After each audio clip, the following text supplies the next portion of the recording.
লক্ষ টাকা থেকে মানে 1 কোটি টাকা পর্যন্ত আছে, কারণ আমাদের দরকার তো এত না, আমাদের দরকার যতটুকু আমরা ততটুকু আর কি এটা করবো আর কি নিব। হ্যাঁ, বিনা সুদে দেবে আর কি। এটা নিবে আপনাকে 10 বছরে টাকাটা। না, আর বলার দরকার নাই, উনি যেটা বলছে এটা আরো যতজন আমরা আটকেছি তারা সবাই একই কথা বলছে যে আমাদেরকে টাকা দিবে কয়া এদেরকে এখানে লোক জড়া করতেছে, না হলেও সারা বাংলাদেশের লোক এখানে জড়া করাইতেছে।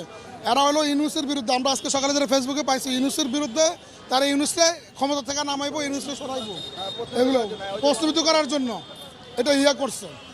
আমরা আসলে এখানে আসছি হচ্ছে সকালবেলা আমরা এখানে যাচ্ছিলাম, দেখলাম যে থানা থেকে আমরা একটা খবর পেলাম যে এখানে নাকি এই যে আপনার তারা অহিংস আন্দোলন করে গণ অভ্যুত্থানের জন্য আর কি এই সরকার পতন করবে। তারা বিভিন্ন ডিস্ট্রিক্ট থেকে গ্রাম অঞ্চল থেকে তারা হাজার হাজার লোক মহিলাদেরকে তারা ভাড়া করে নিয়ে